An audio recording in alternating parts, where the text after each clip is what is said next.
चश्मा पहन लो। चश्मा? लेकिन मैं ही क्यों सर? अरे पहनो पहनो, मैं हेल्प करता हूँ तुम्हारी। अब सचिन जरा ध्यान से देखो और बताओ कि ये चश्मा वहां से ला करके किसने दिया? अरे सर कैसी बात करते हैं, तारिका ने। नहीं सचिन, कौन से देखो, ये चश्मा वहां से उठा करके तारिका नहीं श्रेया लेकर के आई। मैं? अरे सर कैसी बात कर रहे हैं आप? आपके सामने जो खड़ी है वो तारिका है और जो यहाँ खड़ी है वो श्रेया है। सचिन जरा गौर से देखो और फिर बताओ, तुम्हारे सामने जो खड़ी है वो तारिका नहीं है, वो श्रेया है। सचिन। हाँ सर, मेरे सामने जो खड़ी है वो श्रेया है।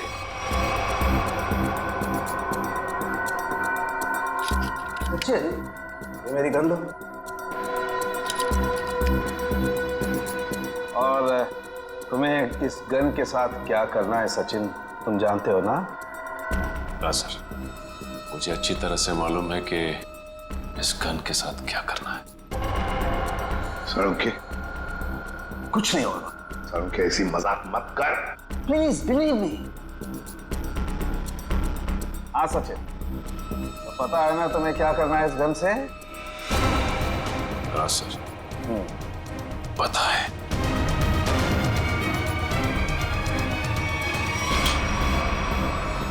लाओ सचिन, ये गन मुझे दे दो। अब ये चश्मा भी तुम्हारा उतार देना है। बैठ जा, बैठ जा। मुझे हो क्या रहा है? सर भारी हो रहा।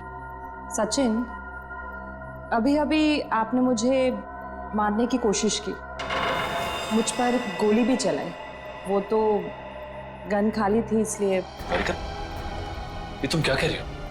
मैं तुम्हें मारने की कोशिश क्यों करूंगा? मैं तुम्हें गोली क्यों चलाऊंगा? रिलैक्स रिलैक्स, मैं बताता। बस ये बहुत ही स्पेशल चश्मा है। इस चश्मे में एक डिवाइस लगी हुई, एक ऐसा यंत्र जिसकी वजह से जो इंसान इस चश्मे को पहनता है वो सम्मोहित हो जाएगा, hypnotize। और ये नैनो डिवाइस है जो वॉइस रिकॉर्ड करता रहता है, तो जिस इंसान ने चश्मा पहना है उससे ये बताता रहता है कि उसे एग्जैक्टली करना क्या है। आपने जो मुझ पर गोली चलाई वो भी इसी डिवाइस की वजह से। इसलिए वो आवाज आ रही थी। लेकिन ये आवाज हमें सुनाई क्यों नहीं दी? वो इसलिए क्योंकि वो आवाज बहुत ही ज्यादा धीमी है। बॉस, वो आवाज इतनी कम है कि बाजू में खड़ा इंसान भी वो आवाज सुन नहीं सकता है। और जैसे ही ये चश्मा उतारा जाता है, आदमी भूल जाता है कि उसने जब वो चश्मा पहना था क्या किया था उस वक्त। एग्जैक्टली। और इसीलिए रतन जी को ये याद नहीं था कि इन्होंने शेखर पे गोली चलाई। और उस बॉडीगार्ड को भी इसीलिए पता नहीं चला कि वो कब छत पर गया और कब छलांग लगाई। ये सारा इस मनोज का किया हुआ कर्म है। अब वो वक्त आ गया है जो मैंने अपनी पूरी जिंदगी में किया, वो सारे कर्मों का हिसाब होगा। अफसोस, पाप का घड़ा उनमें से भी भारी है, लेकिन मेरी जैसी औरत का जीने का कोई अधिकार नहीं है, कोई अधिकार नहीं है। उम्मीद करती हूँ अगले जन्म में अच्छा इंसान बनने की कोशिश करूंगी।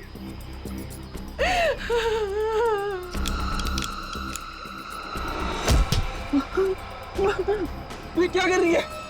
उतार चश्मा, उतार। मेरा बच्चा आ गया। तूने जहर पिया? आई, ये क्या किया तूने? मेरे को नहीं पता मैंने ऐसा क्यों किया। बेटा, मेरे को माफ कर दे, हमारे साथ इतना ही था। नहीं आई, आई नहीं, आई। जिस किसी ने भी तेरे साथ ऐसा किया है माँ, तेरी कसम, उसे छोड़ूंगा नहीं मैं। अब पता चला अपने अपनों पर वो मौत का चश्मा लगाने के बाद कैसे लगता है? चलो अब तुम्हारे आंखों पे कानून का चश्मा चढ़ाते हैं। कहाँ भाग रहे हो? रुक, सचिन उधर से पीछे जाओ उसके।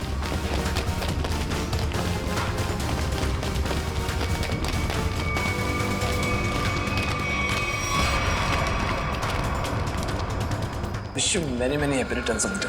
Happy Thank you birthday. so much. अब जेल की चक्की पीसने की तैयारी करो। सविता जी भले मेरी असली माँ ना थी, पर वो मेरे लिए मेरी माँ से भी बढ़कर थी। उनके बच्चों के मरने के बाद उन्होंने मुझे ही अपना बेटा माना था।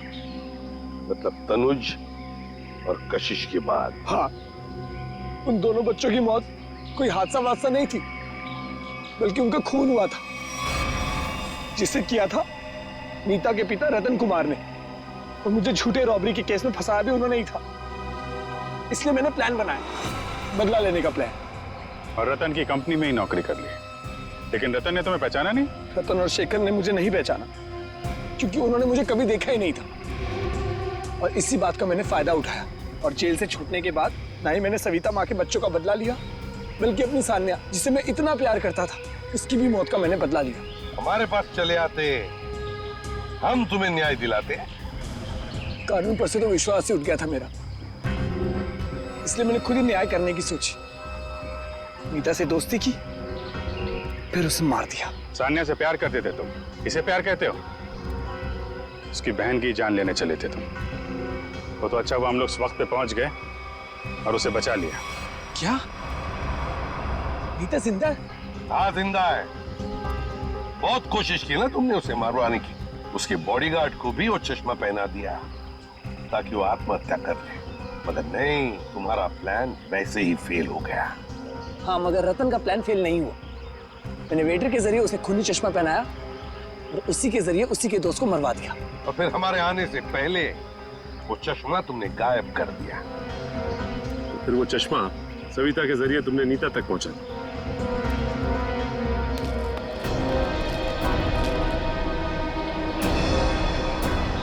माँ, तू जिंदा है? मैं जिंदा हूँ। मेरे को माफ कर दो मनोज बेटा, ये सब कुछ मुझे सीआईडी को बताना पड़ा। इन्होंने जो कुछ भी किया हमारे कहने पे किया। अपना बदला पूरा करने के लिए तुमने बहुत नाटक किया, और तुम्हारी असलियत सामने लाने के लिए हमने भी ये छोटा सा नाटक किया। क्या मिला तुम्हें? इस बदले की आग ने तुम्हें कहां से कहां पहुंचा दिया। अब जेल की सलाखों के पीछे सड़ते बैठना। कानून तुम्हें कड़ी से कड़ी सजा देगा, शायद फांसी ही होगी। कितना मारोगे मुझे? एक बार बोला ना पैसा दे, एक बात बार बार नहीं दोहराता। पैसा पेड़ पे नहीं उगता। लोगों के घर में झाड़ू बर्तन पोछा करके ही पैसे कमाए हैं मैंने। ऐसे दारू में उड़ाने नहीं दूंगी। अपने पति से जवान लड़ाती है, जवान लड़ाती है तू। काकी, हाँ? अब आपके घुटनों में दर्द तो नहीं है ना? हाँ बेटा, तूने जो घुटनों के लिए दवा दिया था ना, उससे मेरा घुटना बिल्कुल ठीक हो गया। नमस्कार। नमस्कार, कैसे है? बस ठीक है। हाँ, बड़ी बड़ी बड़ी। ये नीता जी है, नमस्कार। ये नमस्ते। इस चाल में रहते हैं। हाँ, आइए। हमारे चाल के लोग ना बहुत अच्छे हैं, बहुत सपोर्ट करते हैं एक दूसरे को। हाँ, अपने पति से जवान लड़ाती है, हाँ? जवान लड़ाती है। ये सुनील और रेखा का फिर से किचकिच शुरू हो गया लगता है। अरे अगर मेरे को दोबारा पैसा लेने से रोका ना, तो मुझसे बुरा कोई नहीं होएगा। तुझसे बुरा और हो भी कौन सकता है? कहा ना मैंने कि मैं पैसे नहीं दूंगी। जवान लड़ाती है, आज तेरे को सबक सिखा के रहेगा मैं। ए सुनील, खबरदार जो उस पे हाथ उठाया तो। देख सविताई, ये मेरा और मेरे बाइकों का पर्सनल मामला है, बीच में कुछ नहीं बोलने का। इसको तो मैं ये तुम्हारा अकेले का मामला नहीं है, सगा साहिल से मामला है यहाँ। हाँ, अगर दोबारा दुखा को तुमने धमकी दी तो तुझे चाल के बाहर उठा के फेंक दूंगा मैं। हाँ, खबरदार, जो किसी ने मेरे मर्द को धमकी दी, वो जैसा भी है मेरा पति है, और इसे कोई भला बुरा नहीं कह सकता।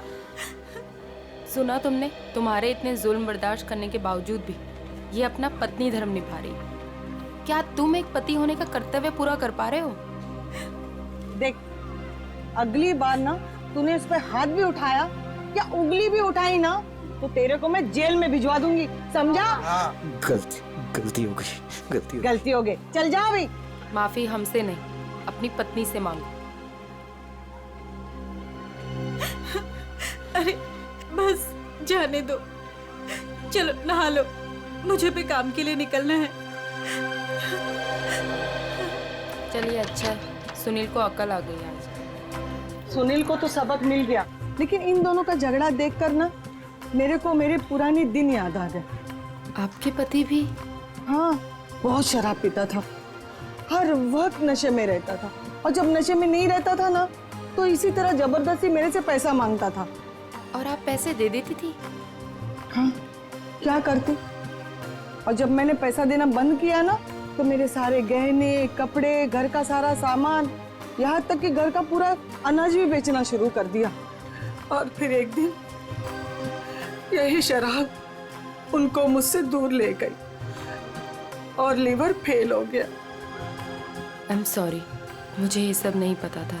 अब आपके पति के बाद आपके घर में कौन कौन है? मेरे 2 बच्चे थे, अनुज और कशिश। भगवान भी इतना निर्दयी है ना, एक एक्सीडेंट में मेरे 2 बच्चों को मुझसे छीन लिया। मैं समझ सकती हूँ कि अपने को खोने का गम क्या होता है। हौसला रखिए, आने वाले दिन खुशियाँ ही खुशियाँ लेकर आएंगे। कल की इसी उम्मीद पे तो मैंने ये एनजीओ की स्थापना की थी, और चाल के सारे परिवार वालों को मैंने अपना परिवार माना। काकी, आप बहुत ही नेक काम कर रही हैं। अच्छा अभी रहने दे, ज्यादा तारीफ मत कर मेरी। हाँ चल अंदर चल, मैं तेरे को ना गरम गरम चाय पिलाती हूँ। हाँ अरे नहीं काकी, मुझे ना लेट हो रहा है और आज ही मुझे कॉलेज भी जाना है अपने थीसिस का फॉर्म भरने। तो हम शाम को मिलते हैं चाय पे? पक्का ना? संभल के जाना। आज तो बहुत लेट हो गई।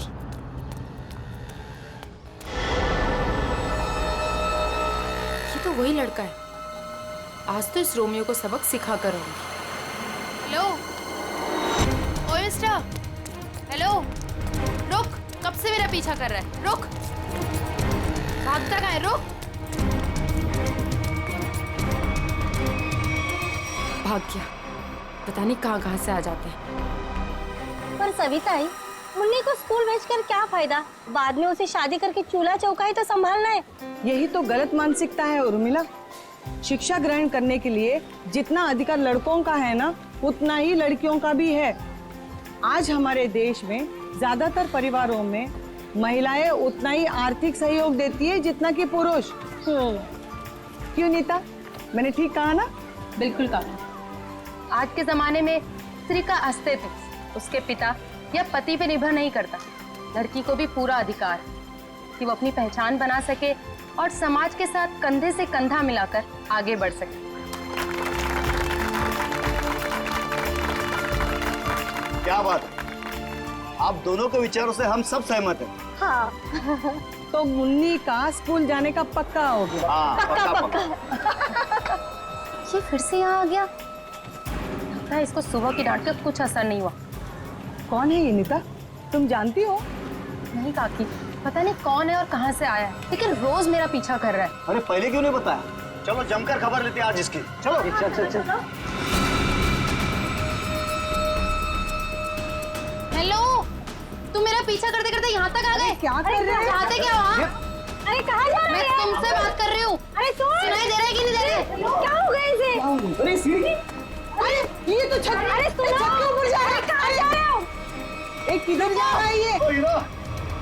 रुको। हाँ, अरे एक क्या कर रहा है? अरे नीचे उतर। अरे खोपड़ी सटक लिया तुझी, क्यों जान देना चाहता है अपनी? अरे बोल ना कुछ। अरे बोल। मैं यहाँ कैसे आया? इधर क्या कर रहा हूँ मैं? तेरे को नींद में चलने का आदत है क्या? हाँ? कब से बुला रहे थे तेरे को? ड्रामा मत करो, बताओ कि मेरा पीछा क्यों कर रहे थे? मैं बात करती हूँ। बेटा देख, तेरे दिल में ना जो कुछ भी है सच सच बता दे। तू नीता को पसंद करता है क्या? वो बात नहीं है, मैं तो नीता जी का बॉडीगार्ड हूँ। इनके पिताजी ने मुझे इस काम पर रखा था कि इनकी मैं रक्षा करूं। उन्होंने ये भी कहा था कि इनको पता न चले। झूठ मत बोलो, मेरे पापा मुझसे बिना पूछे कुछ नहीं कर सकते। मैं सच कह रहा हूं। ये मेरा आईडी कार्ड।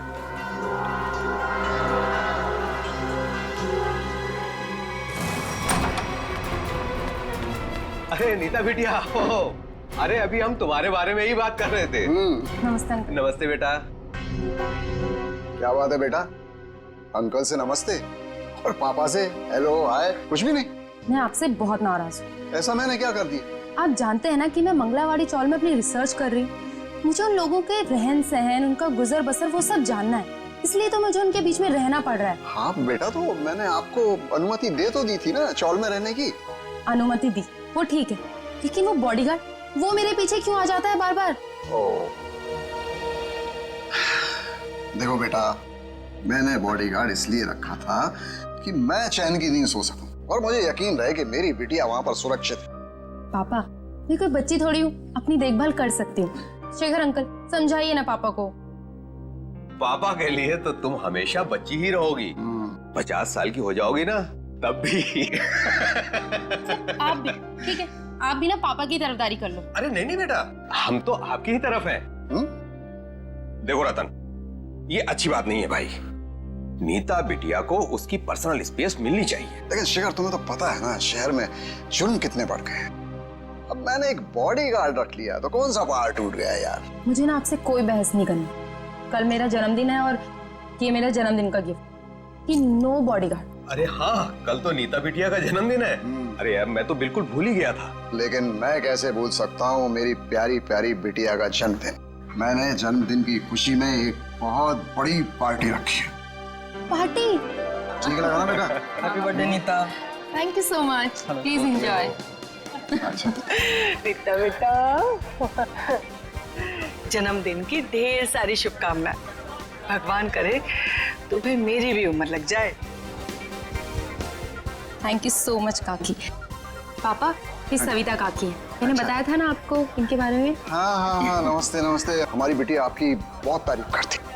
आपकी बेटी भी बहुत बहुत अच्छी है। Thank you very much. ये है मेरे बिजनेस पार्टनर शेखर। नमस्ते। नमस्ते, आपसे भी मिलकर बहुत खुशी हुई। मुझे भी बहुत खुशी हुई आपसे मिलकर। Ankit, many happy returns. Happy birthday. Thank you so much. अरे sir, looking handsome sir. Thank you. अच्छा सर, कल हमारे नए प्रोजेक्ट की मीटिंग फिक्स हुई है सुबह 10 बजे। 10 बजे? Okay done. हेलो जी, ये मेरी बर्थडे पार्टी है, आपका ऑफिस नहीं, तो ये जो अपना काम है ना ऑफिस तक ही रखिए। सॉरी बेटा, सॉरी। आई एम सॉरी, आज काम की कोई बात नहीं हो गई, ठीक है? चलो अब केक काटें। पापा बस एक मिनट, छोटा सा सरप्राइज है। रामू, श्याम, जल्दी से सारे मेहमानों के चश्मे ले आओ। चश्मे? चश्मे? ये देखिए, रंग बिरंगे चश्मे। सो आज का थीम है गॉगल्स, तो ये सबको पहनने हैं। Okay guys? Very innovative idea. तो मैं ड्रेस से मैच कर रहा है ना। हाँ, मैं अभी नहीं लगाऊंगी, मैं केक काटने के बाद लगाऊंगी। चलो चलो केक काटते हैं। हाँ।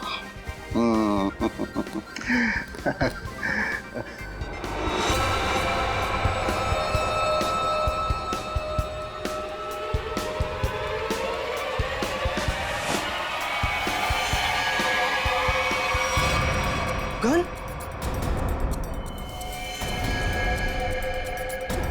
रतन सर, रतन ये क्या कर रहा है यार? गोली लग गई। ये असली की नकली यार। Goodbye Shekhar. Ratan, goodbye रतन।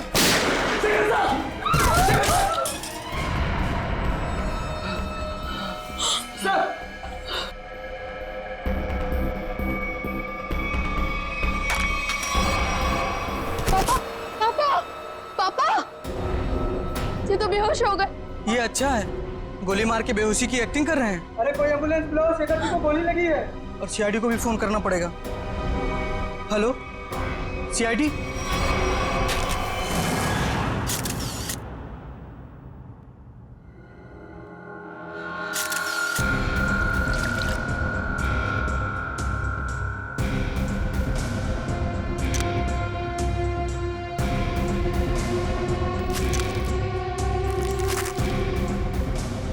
गोली सीधे सीने पे मारी गई है।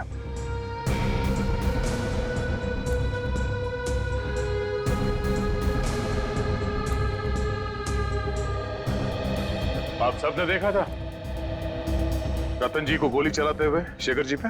हाँ सर, हम तो हक्के बक्के रह गए ये देख के। इतनी अच्छी पार्टी चल रही थी, सब कितना एंजॉय कर रहे थे।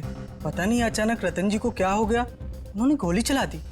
जरूर मेरे पापा के खिलाफ किसी ने साजिश की, ऐसा कर ही नहीं सकते। रतन जी। सर। रतन जी को होश आ गया। उठाओ इन्हें।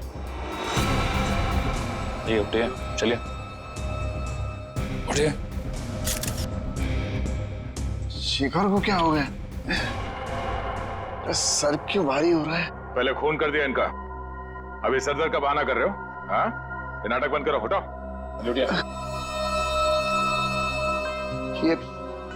ये आप क्या कह रहे हैं?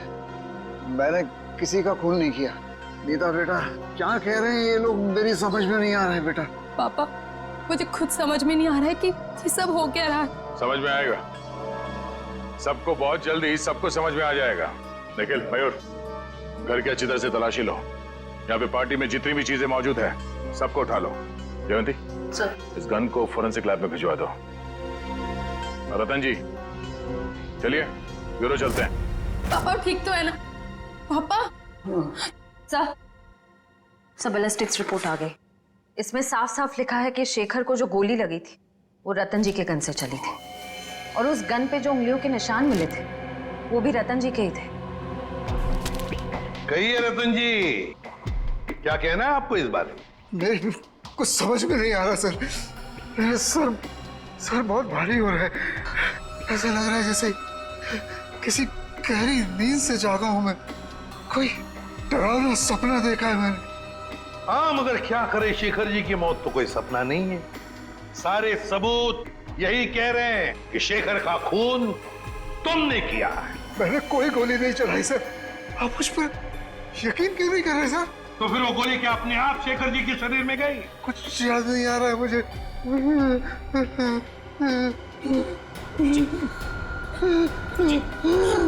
जी,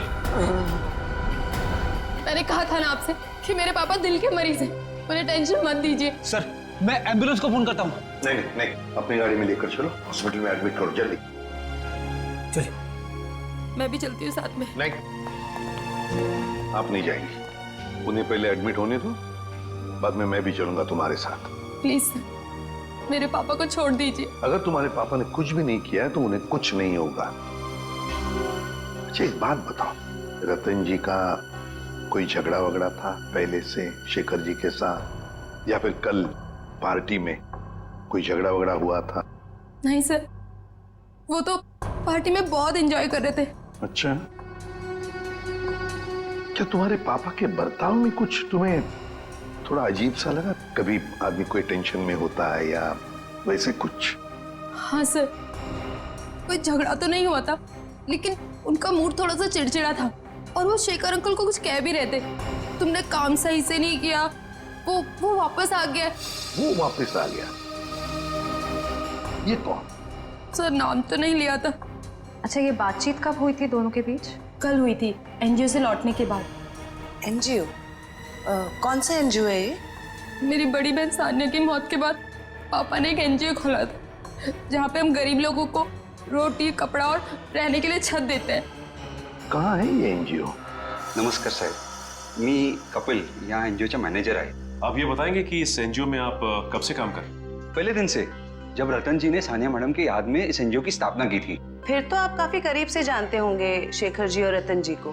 हाँ जी, एनजीओ में काम करने वाले सभी लोगों को अपना परिवार का सदस्य मानते थे। हमेशा आकर हमसे हमारे सुख दुख के बारे में पूछते थे और अपने सुख दुख बांटते भी थे।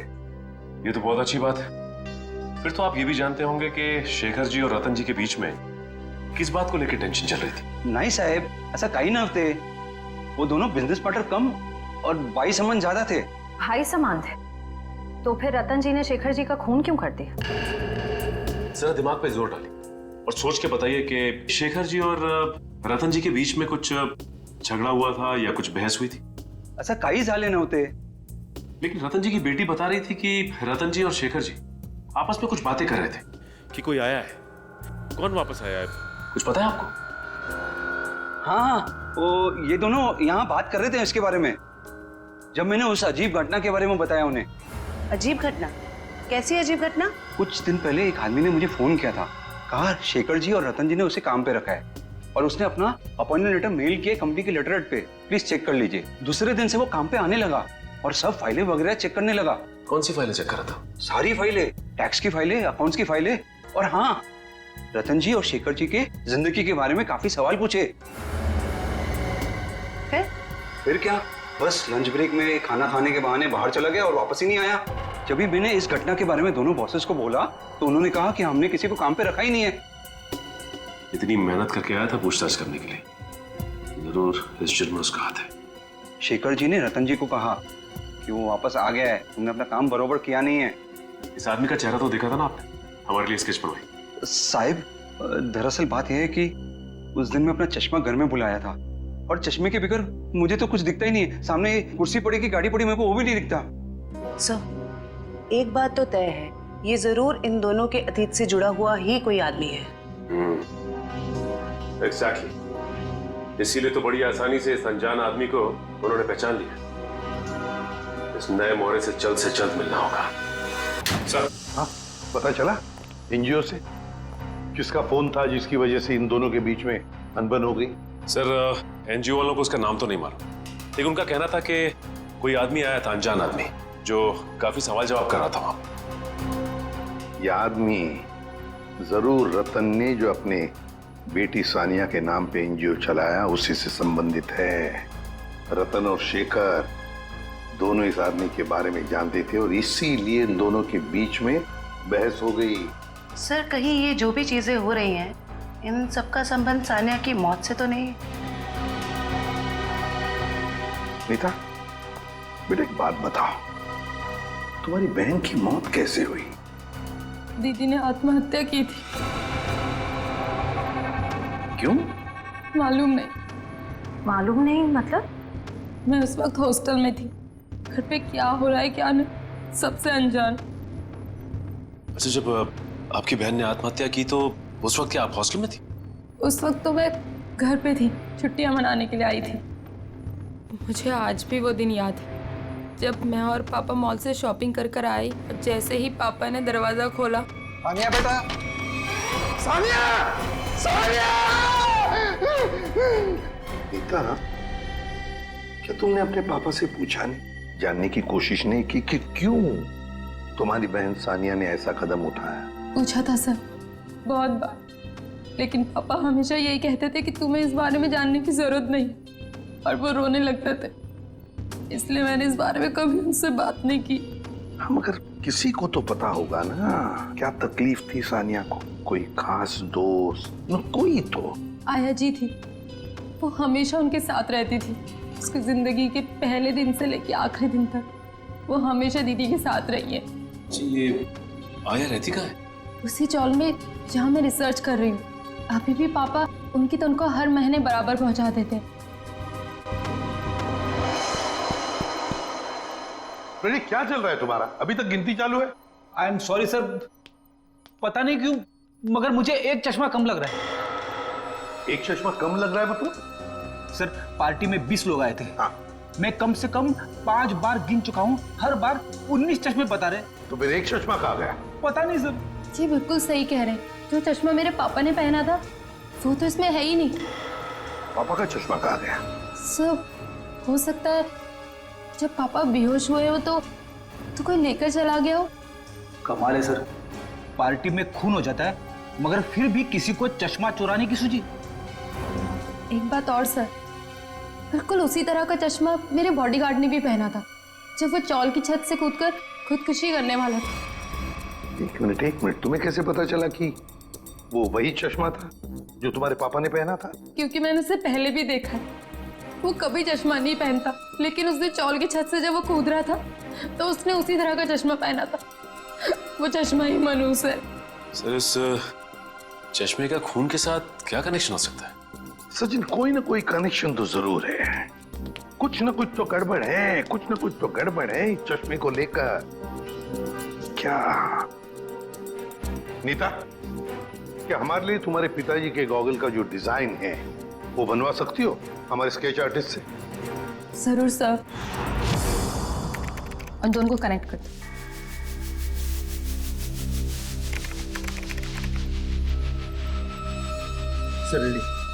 ठीक है, थैंक यू। कमाल का डिजाइन है ये इस चश्मे का। सर ये चश्मा तो कस्टम मेड लगता है, क्योंकि रेडीमेड चश्मों की डिजाइन ऐसी नहीं होती। हाँ श्रेया, ये ऑर्डर देख के डिजाइन देख कर बनाया गया चश्मा है ये। पता लगाना पड़ेगा शहर में ऐसी कौन सी दुकानें हैं, कितनी दुकानें हैं जो इस तरह के चश्मे बनाती हैं। फिर सानिया की आया के बारे में भी पता लगाना पड़ेगा। हेमलता जी। कौन कौन है? आप सानिया की आया थी ना? हाँ, पर आप लोग? देखिए, हम सीआईडी से। सीआईडी? माफ करना माँ जी, हम लोग ने आपको परेशान किया।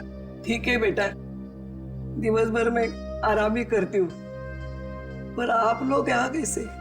देखिए हेमलता जी, आप सानिया की आया रही बचपन से, है ना? और फिर सानिया ने आत्महत्या भी की, ये तो आप जानती ही हैं। हम ये जानना चाहते हैं कि क्यों सानिया ने क्यों आत्महत्या की।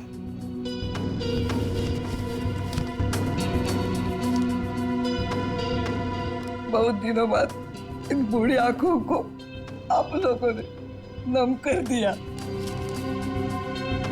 हम आपका दुख समझते हैं। मैं हूँ जिम्मेदार, मैं हूँ। या तो रतन जी को मैंने मनाना चाहिए था उस रिश्ते के लिए, वरना सानिया को मजबूर करना चाहिए था वो लड़के को भूलने के लिए। लड़का? कौन लड़का?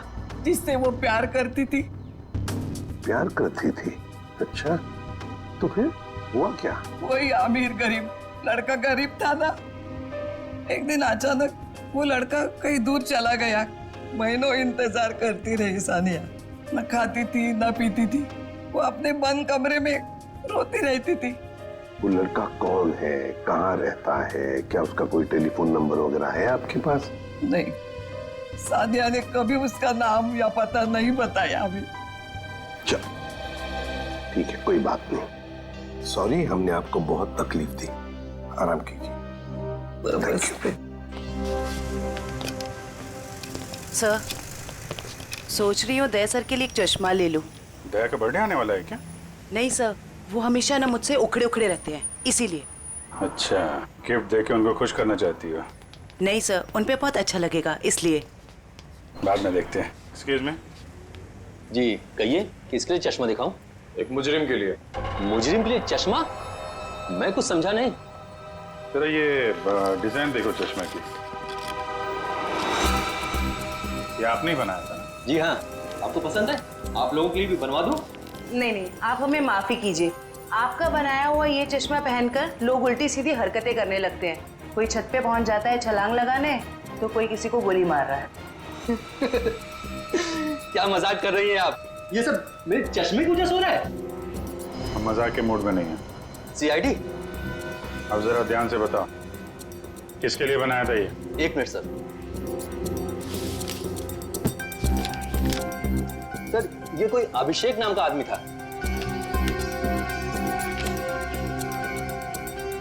क्या बात है सर, नाम भी है, एड्रेस भी और फोन नंबर भी है।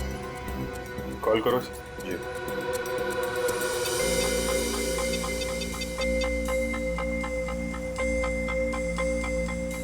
सर, नंबर गलत है।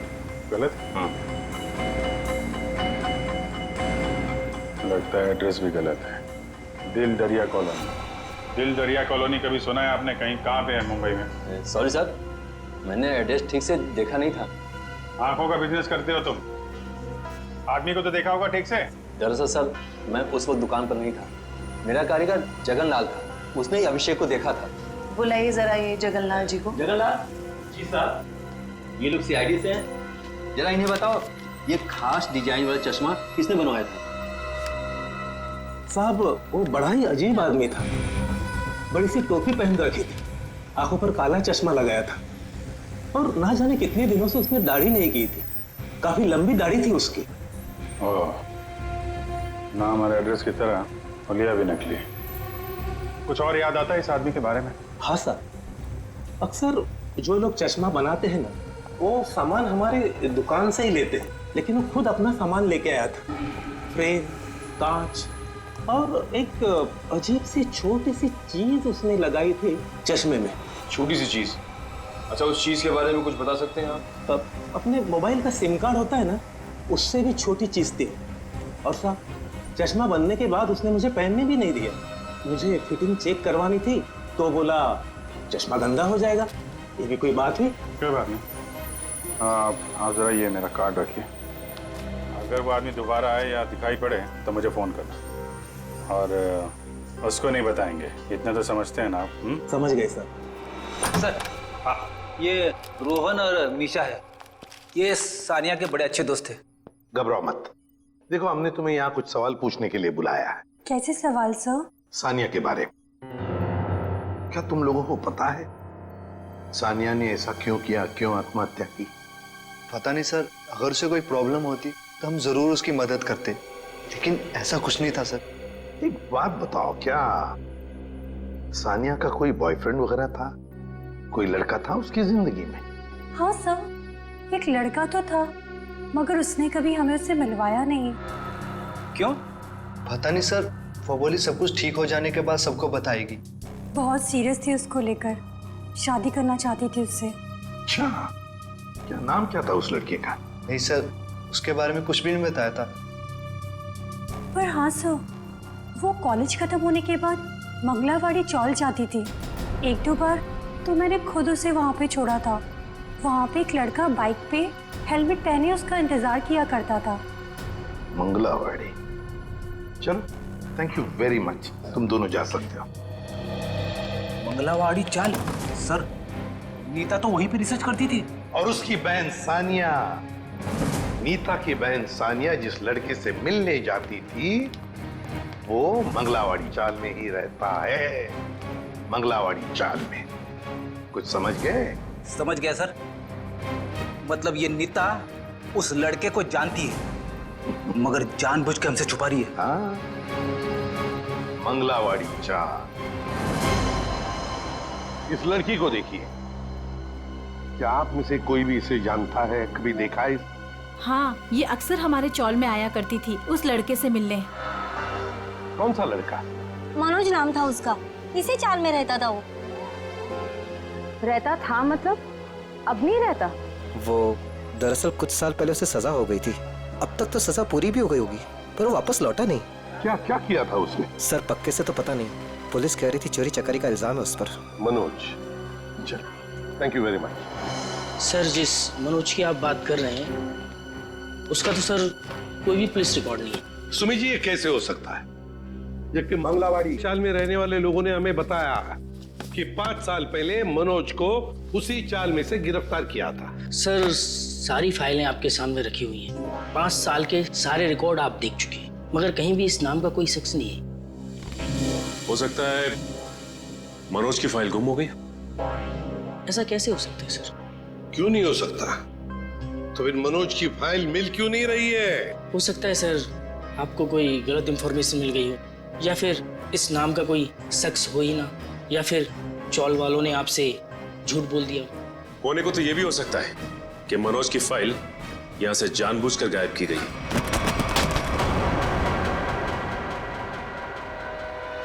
रवि जी, क्या हुआ? तबीयत बिगड़ गई क्या? ये अचानक पसीना क्यों आने लगा? अरे कांपने क्यों लगे तुम? और अचानक ये फाइल छूट कैसे गई तुम्हारे हाथ से? नहीं सर, ऐसी कोई बात नहीं है। हमसे कोई भी कुछ भी छुपा नहीं सकता। बताओ क्या बात है? भागता किधर? लगता है सर ये बिना दवा खाए इसकी बीमारी ठीक होगी नहीं।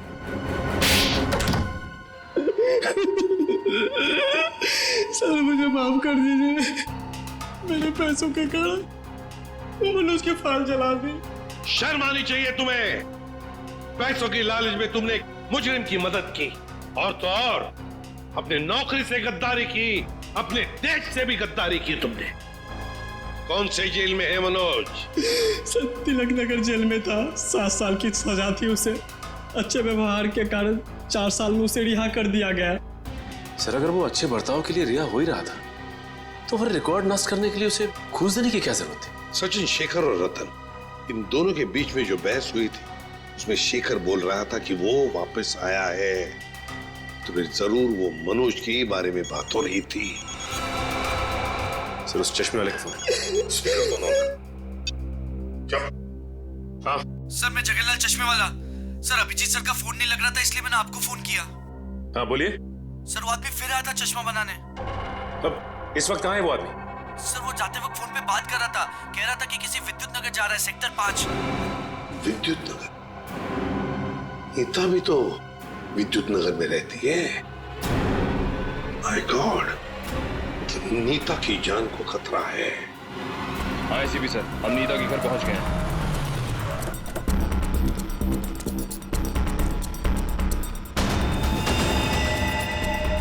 ओह नो, ये नीता छत पे क्या कर रही है?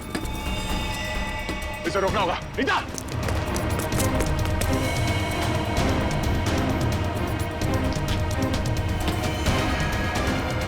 नीता!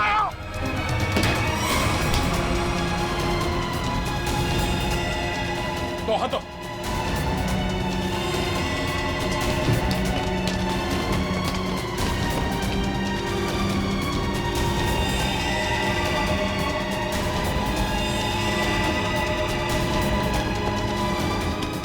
पकड़ो। आ जाओ। मयूर, चश्मा। ये क्या कर रही थी तुम? अपनी जान क्यों दे रही थी? जान दे रही थी? मैं क्यों अपनी जान दूंगी? तुम छत पे क्या करने आई थी? छत पे? मैं छत पे क्या कर रही हूँ?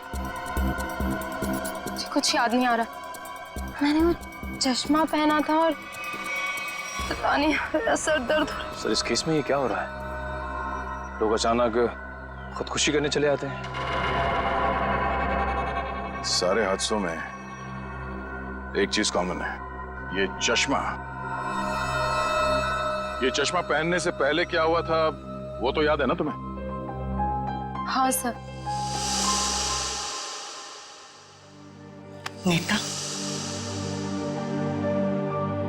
मुझे पता है तुम पर क्या बीत रही होगी, लेकिन तुम चिंता मत करो, सब ठीक हो जाएगा।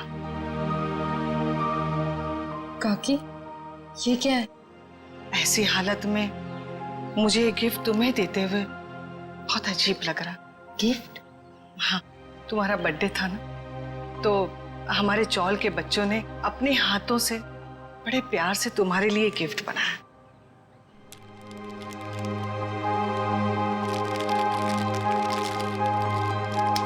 चश्मा?